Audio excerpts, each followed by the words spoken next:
Cela commence comme un murmure, une plaisanterie à vos dépens, un changement de ton dans la pièce, un regard qui dure un peu trop longtemps, un sourire qui cache quelque chose de plus sombre en dessous. Et la plupart des gens l'ignorent. Ils passent à autre chose. Ils se disent que ça ne vaut pas la peine de réagir jusqu'à ce que cela se reproduise, plus fort, plus cinglant, plus en public.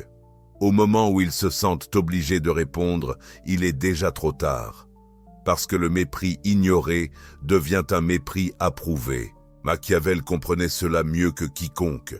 Dans un monde obsédé par le pouvoir, la réputation et la domination, il savait que le respect ne se gagne pas, il s'impose.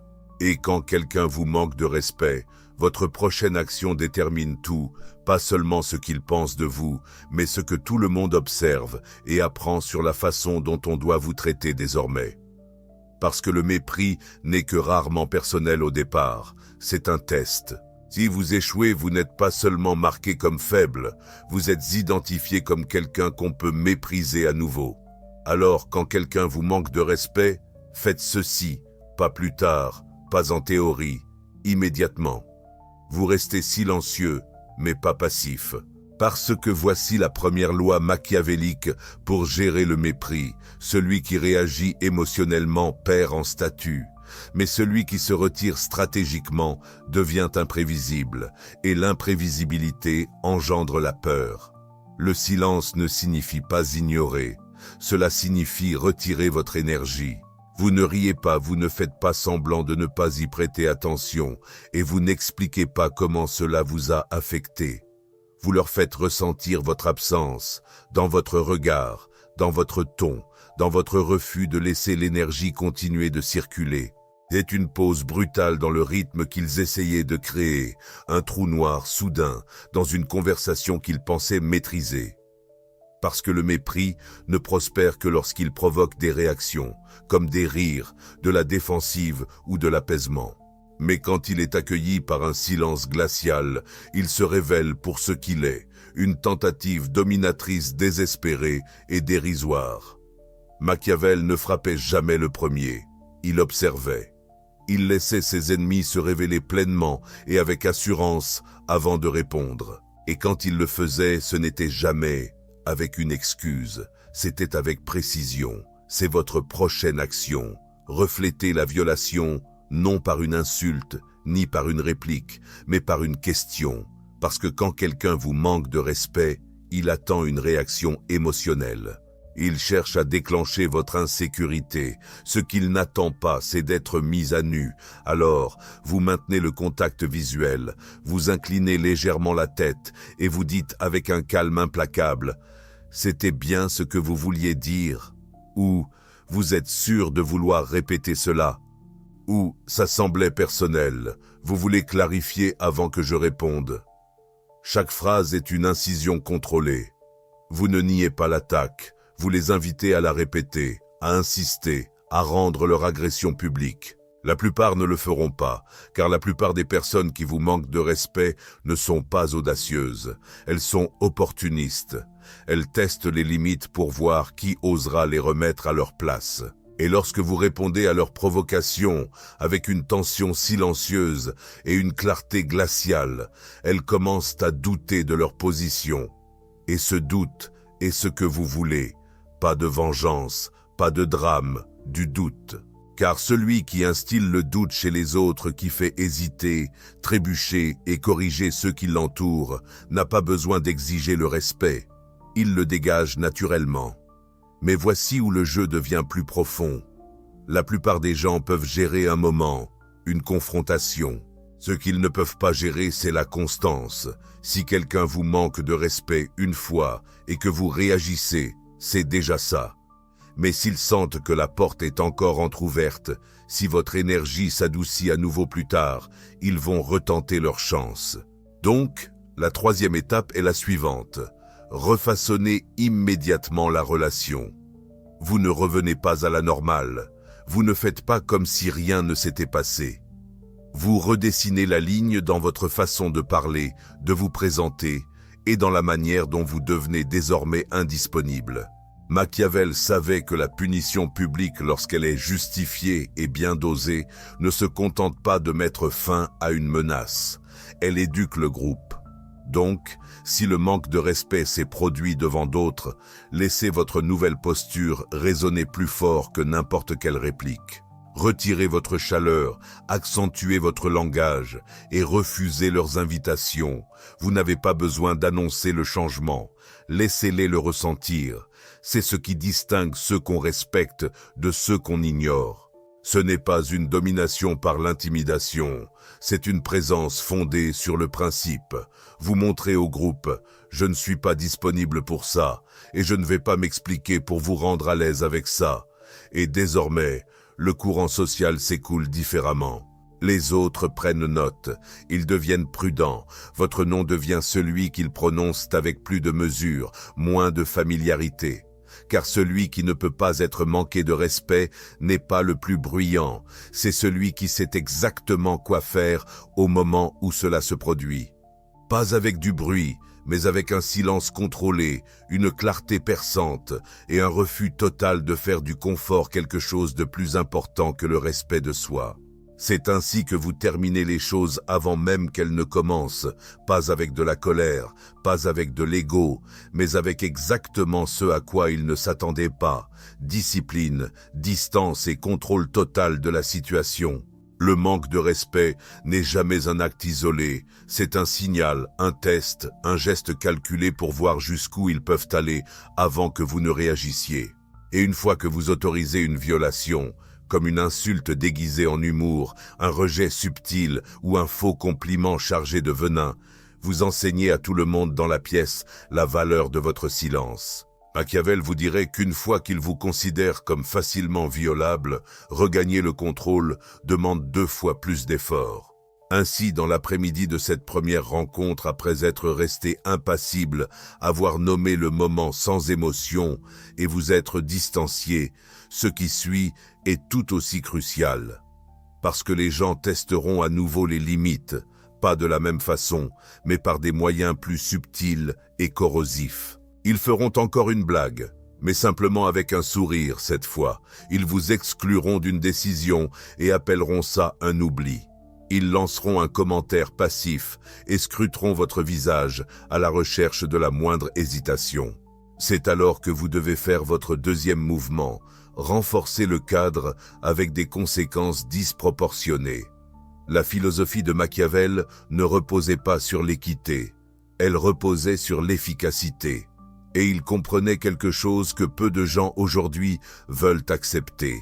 Si la punition est à la hauteur de l'offense, elle est vite oubliée, mais si elle dépasse, elle devient inoubliable. Vous ne réagissez pas sur le plan émotionnel, vous envoyez un message. Vous ne vous faites pas avoir 2 fois. Donc, lorsqu'ils franchissent encore la ligne, vous devenez plus froid, pas plus bruyant. S'ils ont commis l'erreur publiquement, vous renvoyez le message publiquement, mais de façon stratégique, sans insulte, par un rejet chirurgical. Ils font un commentaire et vous répondez en faisant une pause, les regardant droit dans les yeux et vous adressant au reste du groupe. Si au contraire ils vous posent une question, vous répondez d'un mot, puis vous détournez votre attention. Ils tentent de récupérer votre chaleur, vous leur donnez l'équivalent social d'une porte close, poli, formel, distant. Ce n'est pas de l'agression, c'est un retrait. Vous ne cherchez pas à les vaincre, vous montrez quelque chose de plus glaçant. Ils ont perdu l'accès. Et ce qui blesse le plus les gens, non pas d'être insultés, mais d'être ignorés par quelqu'un qui les reconnaissait auparavant. Et c'est là que la plupart échouent. Ils veulent être aimés, ils veulent apaiser les tensions. Ils veulent croire qu'être la personne la plus grande leur vaudra de l'admiration. Mais Machiavel en rirait, car le respect ne se gagne pas par le pardon. Il se gagne par des conséquences calculées, exprimées dans le silence et non dans la colère. Et c'est ici que votre véritable avantage commence. Les gens observent, toujours. Ils ont vu le moment de mépris. Ils ont vu comment vous avez réagi. Et maintenant, ils regardent pour voir si vous allez revenir en arrière ou si ce que vous avez projeté était sincère. C'est votre occasion de redéfinir votre image, car selon Machiavel, l'image est plus puissante que la vérité. Et votre image après un conflit devient votre armure ou votre vulnérabilité. Vous voulez que votre silence traduise que vous ne tolérez pas cela, ou qu'elle ne s'engagera pas si elle est manquée de respect, ou que vous n'avez qu'une seule chance avec eux. Quand votre nom commence à porter ces associations, tout change. Les gens s'expriment plus prudemment. Ils cessent de plaisanter en votre présence. Ils vous présentent à d'autres avec des termes comme sérieux, perspicace et intense. C'est votre nouveau pouvoir. Vous ne l'avez pas demandé, vous l'avez construit, une réponse chirurgicale à la fois. Mais il y a une couche supplémentaire, quelque chose de plus profond et plus difficile, car certaines personnes ne seront pas arrêtées par la honte publique. Elles ne se soucient pas de l'approbation, elles veulent votre réaction. Elles prospèrent en déstabilisant les autres, en étant le perturbateur, en testant les limites pour le plaisir. Et lorsque ces types rencontrent quelqu'un comme vous, ils choisissent soit d'escalader, soit de se retirer complètement. S'ils escaladent, c'est votre signal pour le 3e niveau de réponse. Utilisez leur mépris contre eux. Vous n'escaladez pas émotionnellement, vous escaladez socialement. S'il y a quelqu'un avec de l'influence, de la réputation ou un rôle, commencez à le cadrer avec précision chirurgicale. Utilisez leur comportement contre eux, bruyamment ou subtilement, mais toujours avec contrôle. Par exemple, vous pourriez dire « C'est une blague intéressante. Est-ce que vous utilisez aussi celle-là au travail ?» Ou « Si vous parlez à vos amis comme ça, je n'ose imaginer comment vous parlez aux inconnus. » Ou « Je suis surpris que vous ayez dit cela à haute voix. » Vous ne discutez pas, vous mettez la lumière. Vous les faites porter leurs propres mots devant les autres. Et c'est à ce moment-là que leur confiance commence à diminuer, non parce que vous les avez dominés, mais parce que vous avez fait en sorte que la pièce se souvienne de ce qu'ils sont réellement, petits, bruyants et incapables. C'est la puissance de la revanche machiavélique. Ce n'est jamais bruyant, ce n'est jamais précipité. C'est mesuré, ciblé et exécuté avec une précision telle que l'autre personne ne se rend même pas compte à quel point elle vient d'être mise échec et mat. Et le meilleur dans tout ça, vous restez toujours calme, vous êtes toujours posé. Vous laissez le mépris flotter dans l'air, puis vous le réduisez à quelque chose qu'il possède maintenant. Voilà comment on construit le pouvoir dans le silence, non seulement en refusant de réagir, mais en faisant de chaque acte de mépris un pas vers leur propre exposition. Et ce faisant, vous ne cherchez plus jamais à obtenir le respect, parce qu'à présent, ils savent tous. Vous ne vous disputez pas, vous n'expliquez pas, vous ne tolérez pas, vous mettez fin à cela tranquillement, de façon chirurgicale et définitive. Ce que la plupart des gens ne comprennent pas, c'est ceci: le mépris ne prospère pas grâce à l'audace, il prospère grâce au sentiment de sécurité. Pas votre sécurité, mais la leur. Ils vous insultent quand ils pensent que vous ne répondrez pas. Ils se moquent de vous quand ils croient qu'il n'y aura aucune conséquence. Ils poussent parce qu'ils sont convaincus que vous n'avez jamais riposté auparavant. Voilà le carburant du mépris, l'hypothèse que vous ne ferez rien. Mais Machiavel savait quelque chose de différent. Il comprenait que le pouvoir ne réside pas dans le fait de frapper souvent, c'est créer la perception que vous pourriez, à tout moment, choisir de répondre d'une manière qu'ils n'attendent pas et qu'ils ne pourront pas maîtriser. C'est le niveau supérieur. Vous devenez une menace sans jamais menacer. Vous n'avez pas besoin de prononcer un mot, vous devez simplement devenir plus imprévisible. Dorénavant, quand quelqu'un vous manque de respect et que vous avez déjà clairement défini vos limites, votre rôle n'est pas de leur faire gagner votre estime. C'est de semer le doute à votre sujet, pas la peur, pas l'intimidation, juste l'incertitude. Ai-je dépassé les bornes? Pourquoi est-il si silencieux en ce moment? À quoi pense-t-elle? Pourquoi ne réagissent-ils plus comme avant? Cette incertitude devient votre bouclier, parce que la personne dont ils doutent est celle qu'ils commencent à éviter. C'est pourquoi Machiavel mettait en garde contre le fait d'être trop transparent, trop cohérent, trop lisible. Un leader facile à comprendre devient facile à manipuler. Mais quand vous êtes silencieux, illisible et maîtrisé, quand vous répondez une fois froidement et de manière chirurgicale, puis que vous vous retirez dans un calme profond, vous devenez une anomalie. Et dans les cercles sociaux, les anomalies modifient les dynamiques.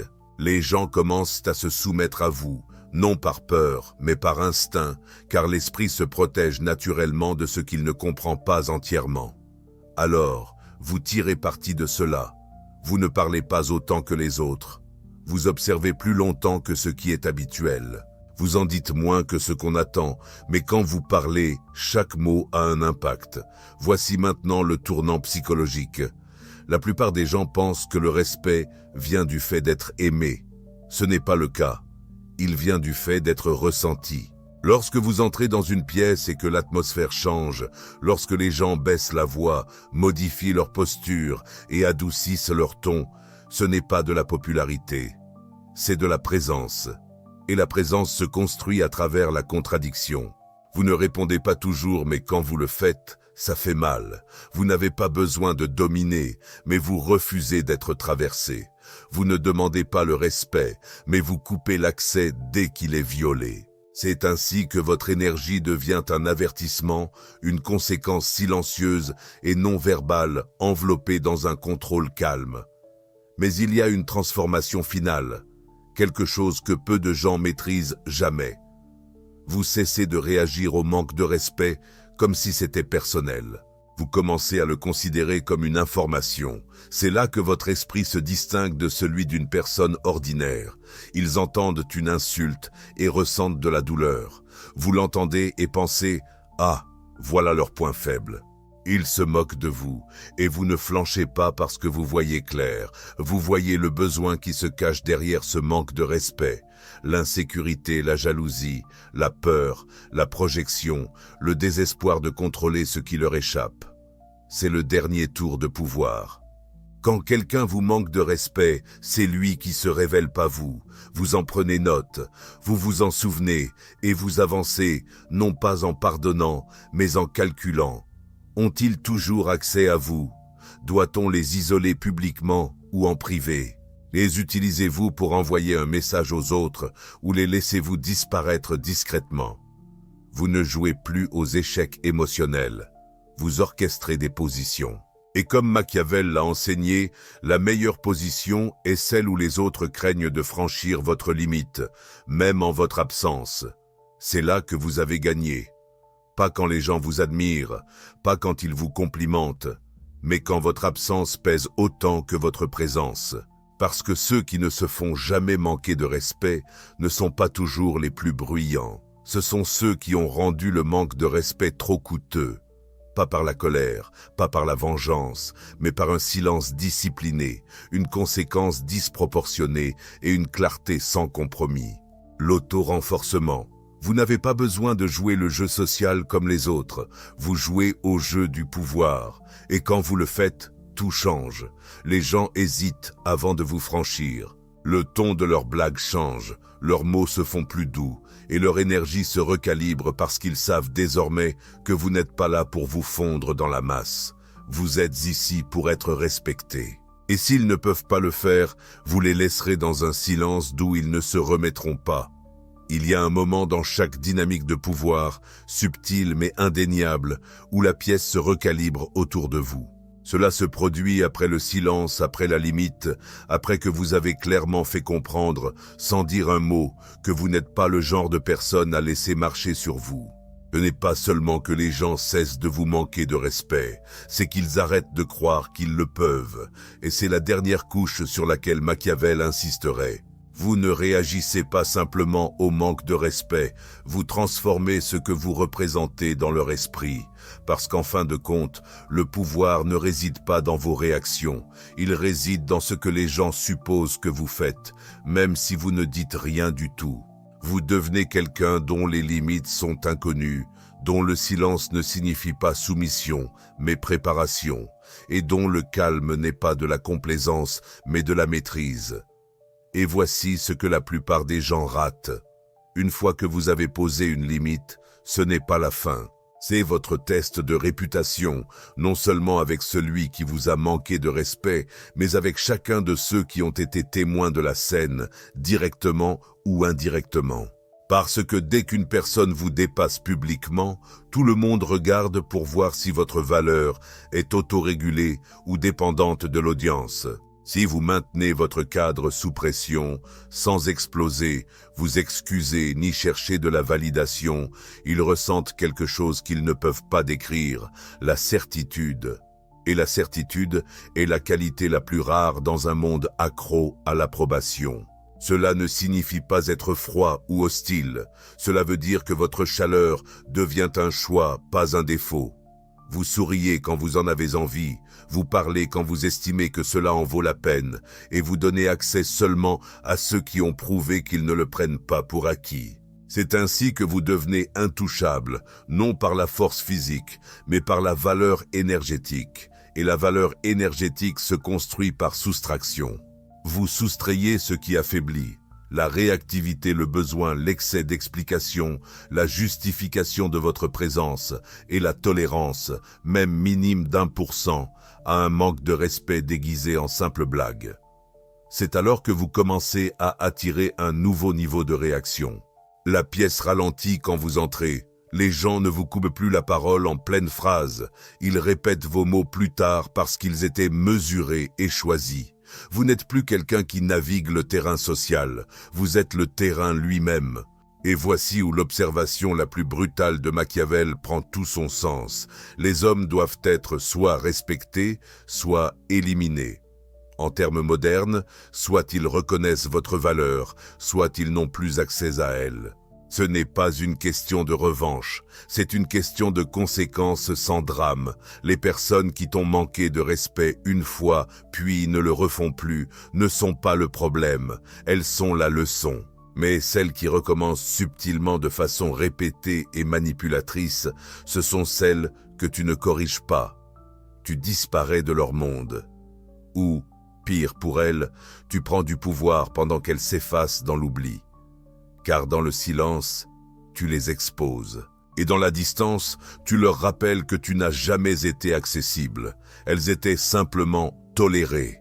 Et une fois que tu as opéré ce changement, ta posture envers le monde entier évolue. Tu ne cherches plus à être aimé. Tu ne réponds plus aux attaques indirectes. Tu ne ressens plus le besoin de prouver que tu es une personne supérieure, car maintenant tu as compris ce que Machiavel savait depuis des siècles. Tu n'as jamais à défendre ce que tu ne laisses pas toucher. Ils ne peuvent pas te manquer de respect s'ils ne peuvent pas t'atteindre. Ils ne peuvent pas te miner si tu n'as jamais compté sur leur approbation pour commencer. Ils ne peuvent pas te provoquer si ton silence les pousse à remettre en question leur propre position. C'est l'apogée de la domination psychologique, non pas la cruauté ni la fierté, mais le contrôle. Contrôle sur ce à quoi tu réagis, contrôle sur l'énergie que tu renvoies et contrôle sur ceux qui ont la moindre opportunité de voir ta réaction en premier lieu. C'est ainsi que les rois agissaient à l'époque de Machiavel. Et c'est ainsi que tu agis dans ton monde. Pas avec rage ni bruit, mais avec une présence si disciplinée, si exigeante, qu'une seule transgression suffit pour qu'ils s'en souviennent. Parce qu'après ce moment, tu ne reçois plus simplement du respect. Tu deviens la norme selon laquelle tous les autres sont jugés. Maintenant, il y a un dernier mouvement. Le moment où quelqu'un t'a manqué de respect et réalise que c'était une erreur. Tu ne le punis pas, tu ne le pardonnes pas, tu fais quelque chose de plus puissant. Quand quelqu'un te manque de respect, puis comprend qu'il a fait une erreur, que fais-tu ? C'est la question qui définit l'héritage, parce qu'à cet instant, tu ne réagis plus à l'attaque. Tu es en train de façonner le récit, tu sculptes la perception, tu décides de qui ils deviennent dans la suite des événements et, plus important encore, de qui tu deviens. Voici la dernière vérité machiavélique. La miséricorde peut être plus terrifiante que la punition, car la miséricorde, lorsqu'elle est donnée sans chaleur, transmet un message glaçant. Tu n'es plus une menace pour moi. C'est ainsi que tu conclus le jeu. Après avoir posé vos limites, vous être retiré, maintenu votre position dans un calme absolu et laissé le silence s'installer, ils peuvent revenir, ils peuvent s'excuser, ils peuvent tenter de compenser de façon excessive, ils peuvent rire nerveusement, essayer de revenir à la normale, tester si la glace a fondu. Et c'est là que vous prenez le contrôle total. Vous ne vous défendez pas, vous ne souriez pas, vous ne cherchez pas à les réconforter. Vous restez simplement inchangé, sans amertume, sans rancune. Pas besoin d'expliquer pourquoi vous êtes différent maintenant. Vous les laissez évoluer dans la nouvelle réalité que vous avez créée, où votre regard ne cherche plus leur présence, où votre énergie ne s'adapte plus à la leur, où ils ne sont plus une variable dans votre monde, mais un fantôme qui y erre. Ce n'est pas de la mesquinerie, c'est le pouvoir de l'absence, car rien n'est plus déstabilisant pour quelqu'un qui a tenté d'ébranler votre position que de découvrir que vous n'avez jamais dépendu d'eux au départ. Vous n'avez jamais cherché à être validé, jamais à appartenir, jamais à suivre leurs règles. C'est la dernière coupure. Lorsqu'ils réalisent que non seulement leur manque de respect n'a pas réussi à vous blesser, mais qu'au contraire, il vous a renforcé. Il vous a rendu plus affûté, plus respecté, plus distant et finalement plus intouchable. C'est le rôle que Machiavel vous aurait fait jouer. Pas le prince vengeur qui punit chaque offense, mais l'architecte silencieux des conséquences. Celui qui laisse les autres se trahir publiquement tout en restant calme, calculateur et hors de portée. Celui qui ne réclame jamais le respect, parce que tout le monde sait déjà. Vous ne commettez cette erreur qu'une seule fois. Maintenant, après coup, vous remarquerez quelque chose d'étrange. Votre nom commence à circuler en murmure, non pas à cause du drame, mais à cause de votre retenue. Les gens disent des choses comme « il ne dit pas grand-chose, mais quand il le fait » ou « je ne l'ai jamais vu perdre son calme » ou « vous ne voulez pas être en mauvais termes avec lui » ou « faites attention à celui-là, il ne revient pas ». C'est ce que vous avez construit, une réputation si solide que les gens se corrigent d'eux-mêmes en votre présence. Ils surveillent leur ton, ils choisissent leurs mots. Ils se demandent si vous êtes en train d'écouter, non par peur, mais parce que votre énergie a désormais du poids. Dès lors, vous n'avez plus besoin de vous battre pour le respect, car vous avez prouvé quelque chose de plus rare que la domination. Vous maîtrisez l'art de la présence sélective. Vous apparaissez quand vous le décidez. Vous parlez quand cela a de l'importance. Et quand vous partez, que ce soit d'une conversation, d'une dynamique ou d'une relation, ils le sentent. Parce que la personne à qui on ne peut pas manquer de respect n'est pas celle qui crie le plus fort dans la pièce. C'est celle dont l'attention n'est plus assurée. Alors, laissez-les parler. Laissez-les deviner. Laissez-les se demander ce que vous ferez ensuite, parce qu'ils le savent déjà. S'ils franchissent la limite, vous n'expliquerez pas, vous ne vous disputerez pas, vous ne les poursuivrez pas. Vous allez simplement disparaître, et ce silence résonnera plus fort que n'importe quelle réponse ne pourrait jamais le faire, pour toujours.